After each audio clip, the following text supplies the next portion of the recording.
Assalamualaikum warahmatullahi wabarakatuh. Hai teman-teman, perkenalkan nama saya Melam Pratiwi dengan NIM 11950125118. Nah, pada video kali ini saya akan membahas tentang statistika deskriptif yang akan dilakukan dengan cara yang manual. Nah, sebelumnya saya akan berikan dulu pengertian dari statistika deskriptif, yang mana statistika deskriptif ini adalah metode statistik yang digunakan untuk mengumpulkan dan menyajikan data melalui cara yang informatif.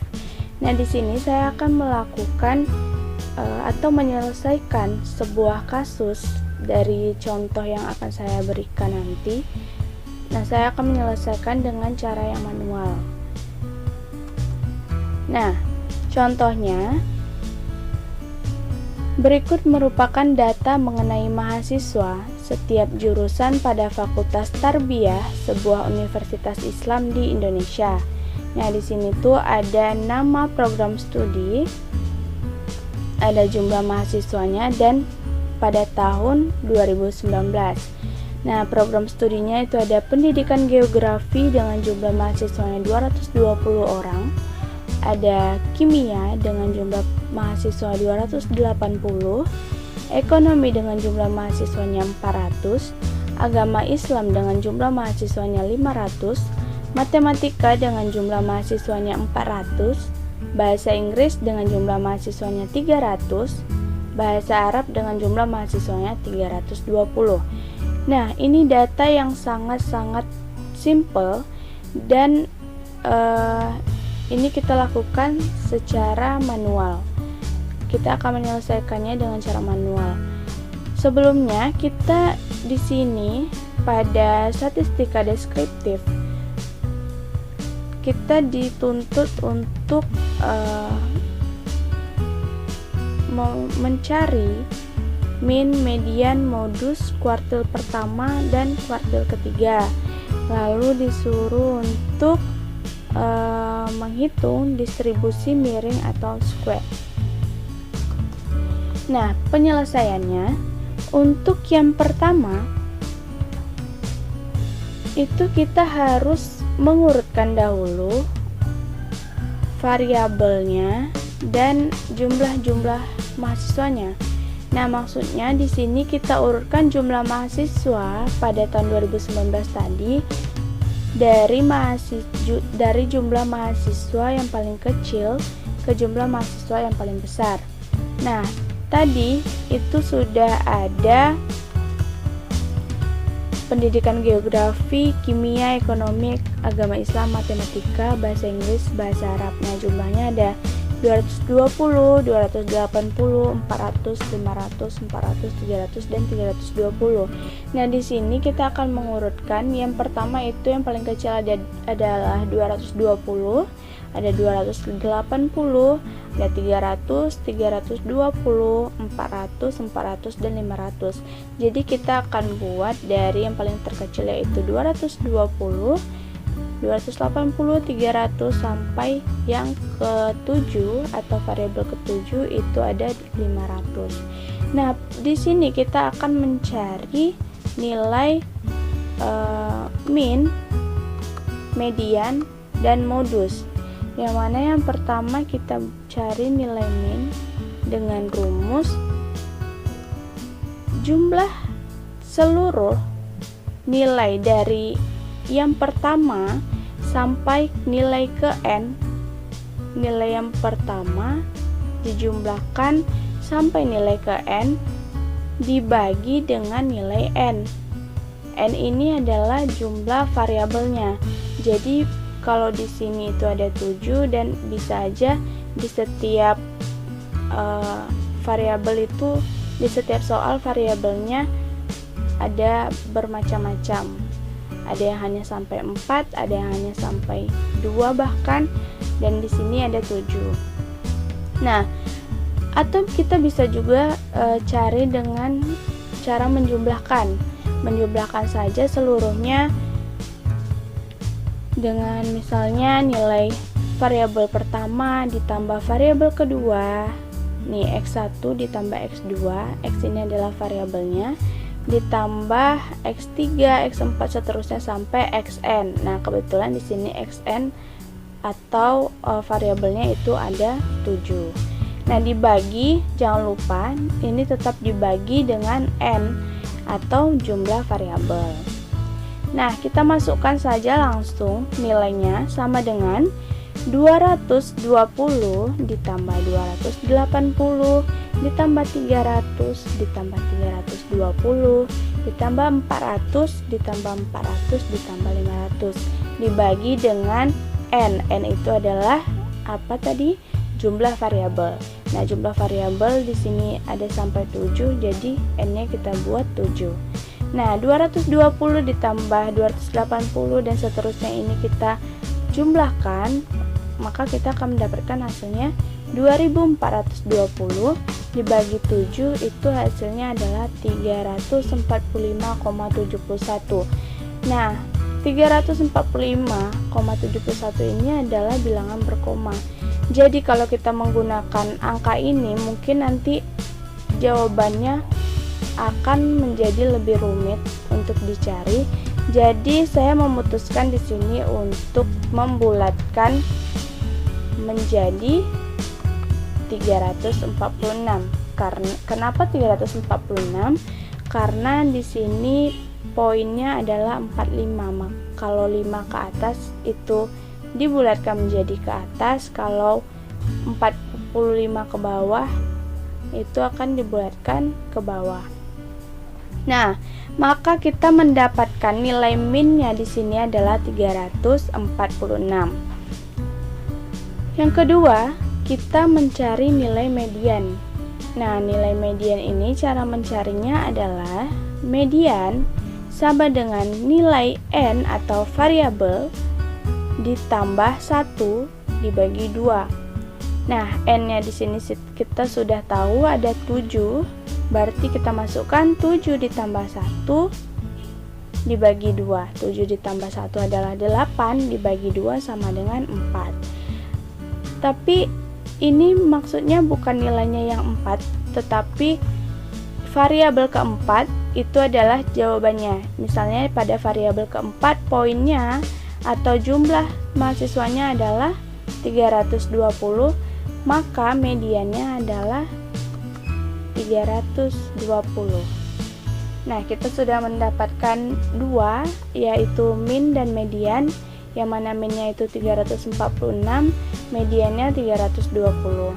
Maka yang ketiga kita akan mencari modus. Modus ini adalah data yang paling banyak muncul atau data yang paling sering muncul. Kita lihat pada yang pertama itu ada 220. Ada lagi enggak yang 220? Enggak ada. 280 juga cuma 1, 300 juga cuma 1, 320 juga cuma 1, 400 ini ada 2. Tapi kita lihat dulu yang 500 ini juga cuma 1. Jadi nilai yang paling banyak muncul adalah nilai 400. Nih, nilai yang kelima dan 6 itu adalah 400. Maka modus dari data ini adalah 400. Nah, kita sudah mendapatkan 3, yaitu min, median, dan modus, yang mana minnya 346, mediannya 320, dan modusnya 400. Selanjutnya, ini saya sudah tuliskan supaya tidak sulit lagi untuk melihatnya. Jadi saya buat di sini min, median, dan modus yang sudah kita dapatkan tadi, dan di sini datanya juga saya buat kembali. Di sini kita selanjutnya akan membuat kuartil. Nah, ketentuan dari kuartil ini kita harus membagi dulu 4 dari kolom ini. Berarti kalau 100% dibagi 4 itu ada 25%, 25%, 25%, dan 25%. Nah, di sini di tengah-tengah ini kita kan akan mencari kuartil 1, kuartil 2, dan kuartil 3. Kalau kuartil 2 ini kan pasti berada di antara kuartil 1 dan kuartil 2, berarti di tengah-tengah kan. Nah, di sini sudah pasti terletak kuartil 2. Nah, di mana letak kuartil 1 dan kuartil 3? Nah, kuartil 1 itu terletak di sini, di antara 25% yang pertama dan 25% yang kedua. Dan yang ketiga, kuartil 3 begitu juga terletak di tengah-tengah antara kuartil yang ketiga dan di antara 25% yang ketiga dan 25% yang keempat. Nah, yang pertama kita akan mencari kuartil 1, kuartil 2, dan kuartil 3. Nah, yang pertama itu ada kuartil 1. Cara mencari kuartil 1 itu dengan menggunakan rumus Q1 sama dengan N ditambah 1 bagi 4. Nah, N-nya di sini kita sudah tahu yaitu 7, maka langsung saja kita masukkan ke rumus. 7 ditambah 1 dibagi 4. 7 ditambah 1 sama dengan 8, dibagi 4 itu sama dengan 2. Maka kuartil 1 itu berada pada variabel yang kedua, yang hasilnya adalah 280. Nah, selanjutnya itu adalah kuartil kedua, yang mana rumus kuartil kedua ini sebenarnya tidak perlu kita cari lagi karena kuartil kedua ini hasilnya itu sama dengan nilai median. Maka di sini kita sudah mendapatkan sebelumnya nilai median itu adalah 320. Maka di sini kita tuliskan nilai kuartil keduanya adalah 320. Untuk kuartil ketiga itu kita menggunakan rumus yang sama seperti kuartil pertama, tetapi di sini kita mengalihkannya dengan angka 3 karena kita akan mencari kuartil 3. Yang mana di sini rumusnya adalah Q3 sama dengan 3 dikali N ditambah 1 dibagi 4. Nah, langsung saja kita masukkan ke rumusnya. 3 dikali 7 ditambah 1 dibagi 4. Jadi di sini 3 kita cari dulu yang di dalam. 7 ditambah 1 sama dengan 8. 8 dibagi 4 adalah 2. 2 dikali 3 sama dengan 6. Maka hasilnya ada pada variabel yang ke-6, yaitu hasilnya adalah 400. Nah, di sini kita sudah mendapatkan nilai dari kuartil 1, kuartil 2, dan kuartil 3, yang mana kuartil 1-nya adalah 280, kuartil 2 adalah 320, dan kuartil 3 adalah 400. Selanjutnya kita akan mencari square. Nah, di sini saya sudah mencantumkan juga data atau hasil dari yang kita dapatkan tadi. Itu ada minnya 346, mediannya 320, modusnya 400, Q1-nya 280, Q2 320, dan Q3-nya adalah 400. Nah, di dalam square ini memiliki tiga jenisnya. Yang pertama ada left square, yang kedua symmetric square, yang ketiga adalah right square. Yang mana left square ini ketentuannya adalah nilai min itu harus atau wajib lebih kecil dari nilai median. Symmetric square nilai min sama dengan nilai median, dan right square nilai min besar dari nilai median. Nah, di sini kita sudah mendapatkan min dan mediannya. Jadi kita tinggal masukkan nilainya.